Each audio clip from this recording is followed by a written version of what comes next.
Hello everyone. आने वाले videos में हम लोग जेई मेंस के केमिस्ट्री वाले सेक्शन के जो पीवाईक्यू हैं उनको डिस्कस करने वाले हैं। आपको पर वीडियो 5 से 10 पीवाईक्यू डिस्कस करने को मिलेंगे, ठीक है। तो आइए स्टार्ट करते हैं without wasting our time. Two nucleotides are joined by a linkage non H. आपको न्यूक्लियोटाइड्स की लिंकेज, दो न्यूक्लियोटाइड आपस में किस लिंकेज के द्वारा जुड़े होते हैं ये आपको बताना है। तो आंसर है इसका फास्फोडाइएस्टर बॉन्ड। लेकिन न्यूक्लियोटाइड होता क्या है? जो अपने डीएनए और आरएनए जैसे जेनेटिक मटेरियल होते हैं उनका एक बिल्डिंग ब्लॉक होता है। कोई पॉलीमर है तो उसका मोनोमर होगा। तो जिन डीएनए आरएनए जैसे बायोलॉजिकल पॉलीमर का जो मोनोमर होता है वो होता है न्यूक्लियोटाइड, ठीक। Nucleotide nitrogen base, sugar, phosphate 3 unit से मिलके बना होता है पर न्यूक्लियोटाइड, ठीक। तो यहाँ पे मैंने जो प्रेजेंटेशन शो किया है इसमें ये नाइट्रोजन वाली जो मॉइटी है, मैं इसको सर्कल कर देता हूँ आपकी सुविधा के लिए। तो ये जो है ये है नाइट्रोजन बेस, ठीक। और यहाँ पर जो फॉस्फेट ग्रुप दिख रहा है ये हो गया फॉस्फेट। और जो ये 5 मेंबर्ड रिंग दिख रही है ऑक्सीजन जिसमें है ये होता है शुगर मोइटी, ठीक है। तो इन तीनों से मिलके एक न्यूक्लियोटाइड बना होता है। इसी तरह से ये दूसरा न्यूक्लियोटाइड है ये, ठीक। तो ये है आपका फॉस्फोडाइएस्टर बॉन्ड, ठीक है। Phosphodiester bond. करेक्ट आंसर है इस क्वेश्चन का फॉस्फोडाइएस्टर बॉन्ड, ठीक है। जो आपको बायो ऑर्गेनिक केमिस्ट्री से पूछा गया है, ठीक है। Highest इनॉल content will be shown by. आपको कीटो इनॉल आइसोमेरिज्म के बारे में आइडिया होगा। सपोज एक डबल बॉन्ड्स है और ये इनॉल ग्रुप, हाइड्रोक्सिल ग्रुप यहाँ पे जुड़ा हुआ है, मतलब इन, मतलब एल्किन और ऑल। एल्किन एल्किन ग्रुप और हाइड्रोक्सिल ग्रुप आपस में एडजेसेंट पोजीशन में जुड़े होते हैं। तो उसको alkene plus hydro hydroxy group को ऑल बोलते हैं, ठीक। तो इसी को बोलते हैं इन ऑल, जिसमें से एल्कीन का इन लिया गया है और हाइड्रोक्सिल ग्रुप में से ऑल आता है, ठीक।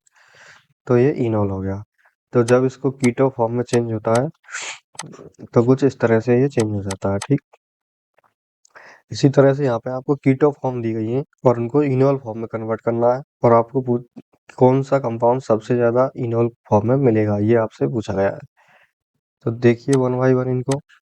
अगर इसको मैं इनॉल फॉर्म में कन्वर्ट करूँ तो कुछ इस तरह से देखने को मिलेगा। इस कीटो को इनॉल फॉर्म में मैंने कन्वर्ट कर लिया है, ठीक। तो ये हाइड्रोक्सिल ग्रुप बन गया।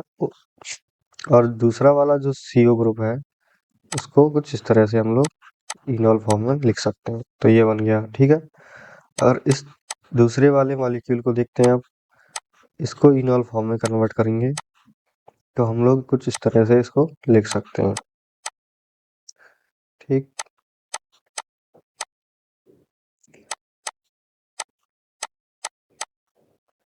आप देख सकते हैं कि इसमें एक एरोमेटिक बेंजीन रिंग बन चुकी है इनॉल फॉर्म में, ठीक।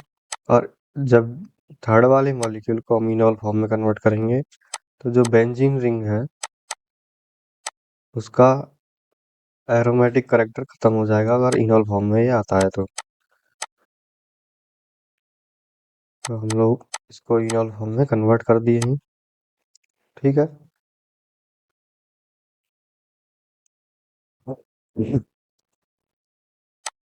और फोर्थ मॉलिक्यूल को इनॉल में कन्वर्ट करेंगे तो इसके दो ही ऑक्सीजन इनॉल फॉर्म में कन्वर्ट हो सकते हैं, ठीक।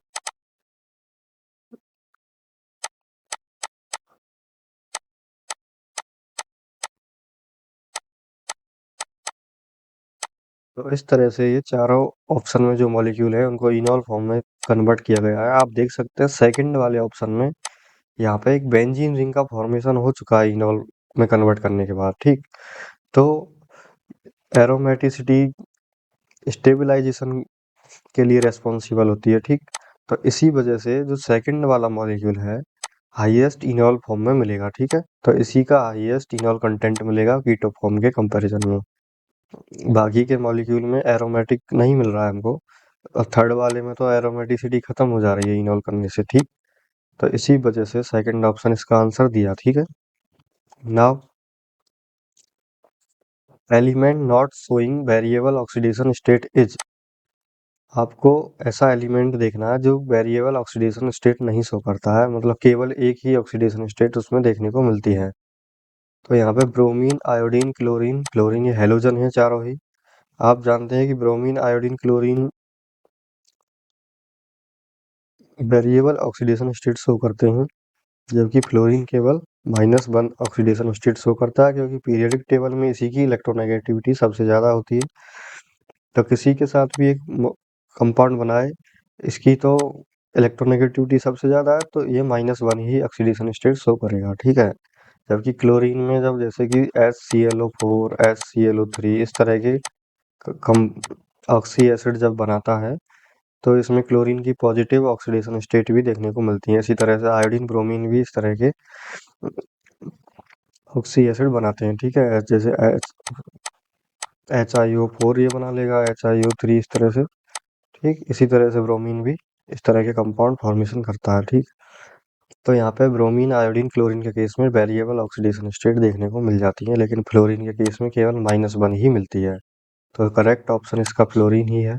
ठीक। Next, which of the following is the strongest Bronsted base. तो ब्रोंस्टेट बेस क्या होते हैं?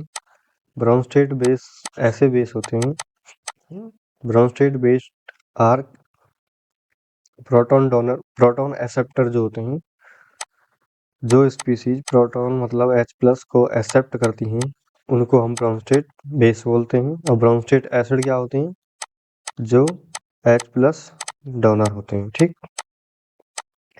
H+ डोनर स्पीसीज को ब्रोंस्टेट एसिड बोला गया है, और ब्रोंस्टेट बेस जो H+ एक्सेप्ट कर सकते हैं। ठीक है।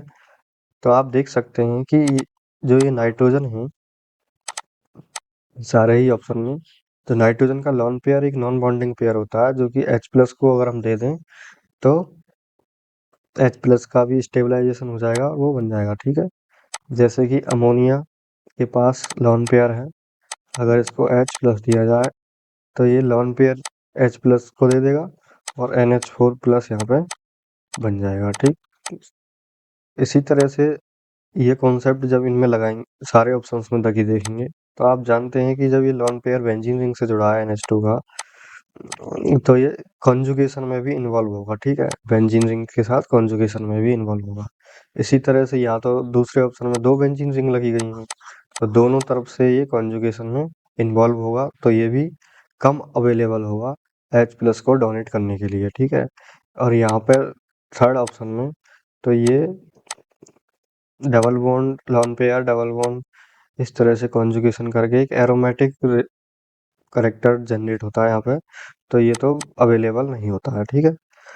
लेकिन जो फोर्थ ऑप्शन है, इसमें ये नाइट्रोजन का लॉन पेयर किसी के साथ कॉन्जुगेशन में नहीं है, और ये पूरी तरह से H+ को डोनेट करने के लिए अवेलेबल है, इसीलिए यही आंसर आपका करेक्ट आंसर होगा स्ट्रॉन्गेस्ट ब्रोंस्टेट बेस के लिए। ठीक है। तो यही सबसे ज़्यादा बेसिक करेक्टर यहाँ पे शो करेगा, क्योंकि H+ को देने की टेंडेंसी इसकी सबसे ज़्यादा रहेगी लॉन पेयर को। तो जो अपना लॉन पेयर H+ को सबसे ज़्यादा देगा, वही सबसे ज़्यादा स्ट्रॉन्गेस्ट ब्रोंस्टेट बेस होगा। ठीक है। Now next question, which of the following electronic configuration would be associated with the highest magnetic moment. Highest magnetic moment के कॉरस्पॉन्डिंग इलेक्ट्रॉनिक कॉन्फ़िगरेशन आपको बताना है।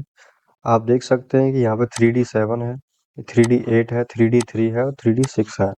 3d7 में आप अगर डी में इलेक्ट्रॉन भरेंगे, डी ऑर्बिटल में, तो 3d7 के केस में 1 2 3 4 5 तो अनपेयर्ड हो गए। अब उसके बाद पेयरिंग स्टार्ट होगी, तो यहाँ पर 3 अनपेयर्ड इलेक्ट्रॉन यहाँ पर देखने को मिलेंगे। ठीक है। n = 3।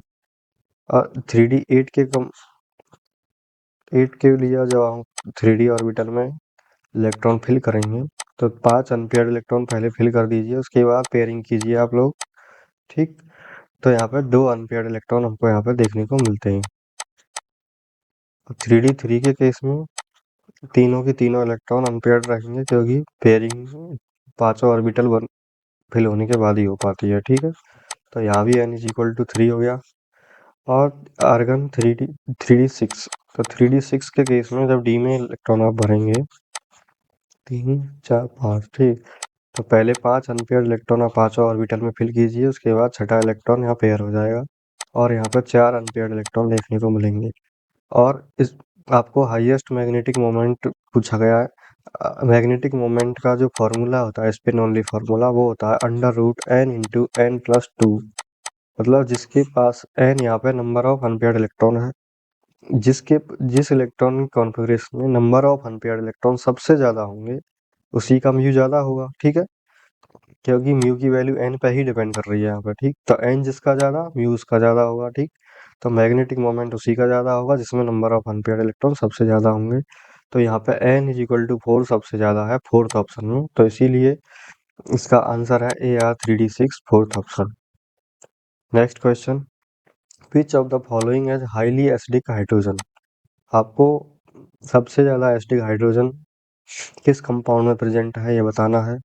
आपको एक बेसिक चीज़ मैं बता दूं, जो कार्बोनिल ग्रुप होता है, कार्बोनिल ग्रुप पे जो अल्फा कार्बन होता है, जैसे ये कार्बोनिल ग्रुप के एडजासेंट वाला जो कार्बन होता है वो अल्फा कार्बन होता है। तो जो ये अल्फा कार्बन होता है, इस पर जो हाइड्रोजन होते हैं वो होते हैं अल्फा हाइड्रोजन। और ये एसिडिक करेक्टर होता है इनका, क्योंकि जब यहाँ से H+ निकलता है तो यहाँ पे नेगेटिव चार्ज जनरेट होगा, और जो ये नेगेटिव चार्ज है वो कार्बोनिल ग्रुप के साथ कॉन्जुगेशन में आके इस तरह से स्टेबलाइज हो जाता है, ठीक है। ठीक, इसीलिए जो अल्फा पोजीशन पे हाइड्रोजन है वो एसिडिक होते हैं नेचर में। तो आप देख सकते हैं यहाँ पे अल्फा का कार्बन है, यहाँ पे अल्फा कार्बन है, ठीक। तो यहाँ के जो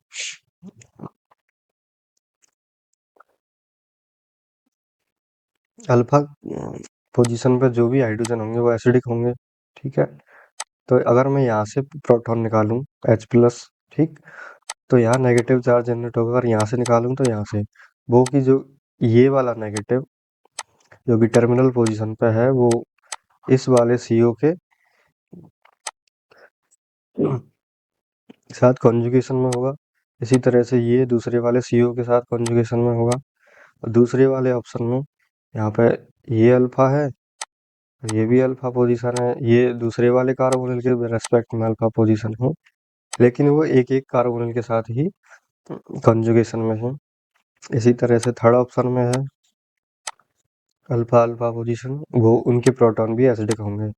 लेकिन जो फोर्थ वाला ऑप्शन है, इसमें जो दो कार्बोनिल ग्रुप के बीच जो मिथाइल ग्रुप है, इस पर जो H लगे हुए हैं ये एसिडिक ज़्यादा होंगे, क्योंकि जब इसमें से H निकाल के देखेंगे तो आपको यहाँ पे नेगेटिव चार्ज देखने को मिलेगा मिथाइलिन ग्रुप पर, ठीक है। नाउ जो ये नेगेटिव होगा वो एक के बजाय दो कार्बोनिल के साथ कॉन्जुगेशन में इन्वॉल्व हो सकता है, लेफ्ट हैंड साइड भी राइट हैंड साइड भी। बाकी सारे ऑप्शंस में जितने भी अल्फा हाइड्रोजन हैं वो केवल एक कार्बोनिल के साथ ही कॉन्जुगेट हो सकते हैं, जबकि फोर्थ ऑप्शन में प्रेजेंट मिथाइलिन ग्रुप जो है इस पर हाइड्रोजन जो है उनसे जब हाइड्रोजन निकलेगा यहाँ से तो H- यहाँ जो माइनस चार्ज आएगा मिथाइलिन ग्रुप पे वो दो कार्बोनिल के साथ कॉन्जुगेशन में होगा, ठीक है। इसीलिए इसकी स्टेबिलिटी ज़्यादा होगी।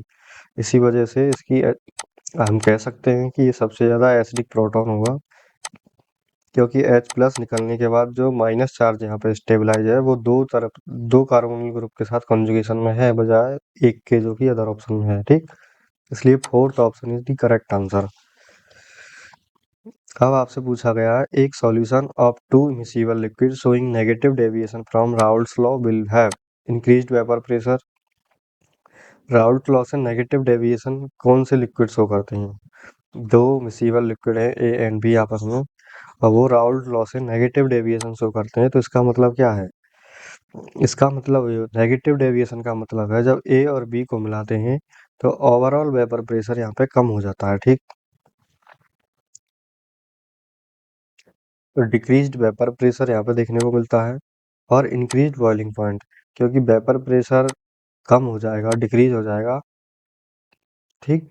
तो वेपर कम बनेगी, तो जो सॉल्यूशन के ऊपर वेपर का प्रेशर होगा वो कम होगा।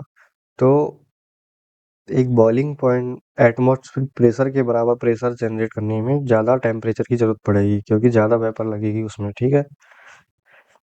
इसीलिए बॉइलिंग पॉइंट यहाँ पे ज़्यादा हो जाएगा। तो decreased vapour pressure increased boiling point is the correct answer. Now seventh option, consider the following complex ion. आपको तीन कॉम्प्लेक्स दिए गए हैं और इनमें पूछा गया है their spin only magnetic moment के सीक्वेंस में बताना है। तो ये भी यहाँ पे mu is equal to under root n into n plus two वाला जो स्पिन ओनली फार्मूला है मैग्नेटिक मोमेंट के लिए, यही यूज होगा। आप इन तीनों कॉम्प्लेक्स में अनपेयर्ड इलेक्ट्रॉन निकालेंगे और जिसके लिए ज़्यादा होगा उसी के लिए म्यू ज़्यादा होगा, ठीक। तो उसी सीक्वेंस में आप तो P F E F six three minus जो कॉम्प्लेक्स है इसमें आयरन प्लस थ्री स्टेट में है, आयरन प्लस थ्री में है, मतलब D5 कॉम्प्लेक्स है आयरन का, और फ्लोरीन इज ये वीक फील्ड एलिमेंट, इसलिए इसका जो वीक वीक फील्ड में ऑक्टाइडल कॉम्प्लेक्स बनेगा वो इसमें पांचों इलेक्ट्रॉन अनपेयर्ड रहेंगे, ठीक है। तो n इज इक्वल टू 5 होगा। तो स्कैंडियम टाइटेनियम बेनेडियम, जो बेनेडियम का कॉम्प्लेक्स है एक्वा कॉम्प्लेक्स, यहाँ पे बेनेडियम प्लस टू स्टेट में है, ठीक। तो प्लस टू में है मतलब इस डी थ्री इसका इलेक्ट्रॉनिक कॉन्फ़िगरेशन होगा बेनेडियम टू प्लस स्टेट में, ठीक है। तो वाटर वीक है, वैसे स्ट्रॉन्ग वीक कुछ भी हो D3 तक तो कोई मैटर नहीं करता है, क्योंकि नंबर ऑफ अनपेयर्ड इलेक्ट्रॉन दोनों ही केस में 3 आएगी, क्योंकि T2G ऑर्बिटल पहले फिल होते हैं फिर EG। तो तीन अनपेयर्ड इलेक्ट्रॉन को इस तरह से आप फिल कर देंगे तो यहाँ पे n इज इक्वल टू 3 आ जाएगा, ठीक। FeH2 का whole six three two plus, यहाँ पे आयरन प्लस टू स्टेट में है, मतलब D6 कॉम्प्लेक्स है आयरन का, वाटर वीक फील्ड लिगेंड है। तो वीक फील्ड है तो पहले 1 2 3 4 5 और छठा पेयरिंग बाद में होगा, ठीक है। तो यहाँ पर चार अनपेयर्ड इलेक्ट्रॉन हमको देखने को मिल जाएंगे।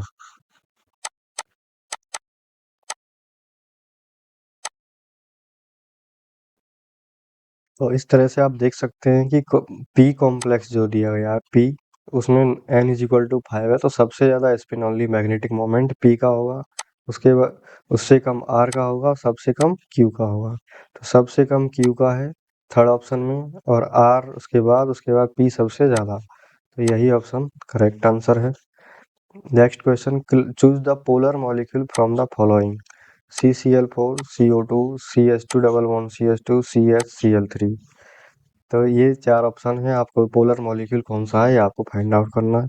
CCl4 एक टेट्राहेड्रल मॉलिक्यूल होता है, ठीक। तो इनके जो मैग्नेटिक मोमेंट की डायरेक्शन होती है वो हाईली इलेक्ट्रोनेगेटिव एटम की तरफ होती है, ठीक है। तो इस तरह से ये पोलरिटी है इन चारों बॉन्ड की, लेकिन एक ओवरऑल रिजल्टेंट मैग्नेटिक मोमेंट इसका म्यू इज इक्वल टू 0 होता है, क्योंकि ये चारों आपस में एक दूसरे को कैंसिल आउट कर देते हैं। इसी तरह से CO2 के केस में CO2 एक लीनियर मॉलिक्यूल होता है, जिसमें कार्बन से ऑक्सीजन की तरफ पहला मैग्नेटिक मोमेंट का डाइपोल इधर, ठीक, और दूसरा कार्बन से दूसरे बॉन्ड का कुछ इस तरह से हो जाएगा। तो ये एक दूसरे को यहाँ इस मॉलिक्यूल में भी कैंसिल आउट कर देंगे। इसी तरह से CH2 डबल बॉन्ड CH2 वाला है, इसका स्ट्रक्चर कुछ इस तरह से होता है, प्लेनर मॉलिक्यूल होता है, तो इसका डाइपोल मोमेंट भी यहाँ पे 0 होगा, ठीक है। CH Cl3 के केस में एक बॉन्ड CH है, बाकी तीन Cl हैं, तो ये एक दूसरे को इस तरह से कैंसिल आउट तो पूरी तरह से नहीं कर पाएंगे, तो ये हो जाएगा U इज नॉन जीरो।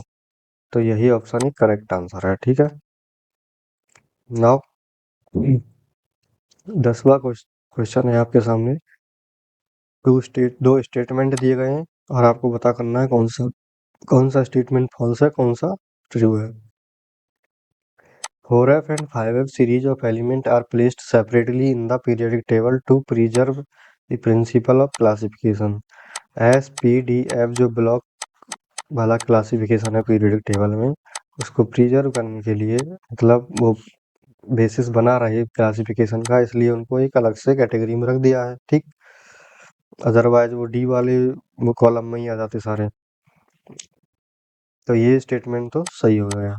और दूसरा है S block element can be found in the pure form in nature. S block element बहुत ज़्यादा हाईली रिएक्टिव मॉलिक्यूल होते हैं, ये कभी प्योर फॉर्म में नहीं पाए जाते हैं, ठीक है। ये किसी ना किसी कंपाउंड के साथ कंबाइंड स्टेट में ही मिलेंगे। ठीक, तो ये स्टेटमेंट यहाँ पे फॉल्स है। ठीक, तो यहाँ पे ऐसा ऑप्शन एक ही है, S one is true, statement one is true और statement second is false, the fourth option is correct. तो यहाँ पे हमने 10 PYQ यहाँ पे डिस्कस किए हैं। इसी तरह से 5-10 PYQ रेगुलर बेसिस पे वीडियोज में डिस्कस करते जाएंगे और कोशिश करेंगे कि मैक्सिमम PYQ हम जेईई मेंस के कवर कर पाए। ठीक है, thank you so much for watching this video.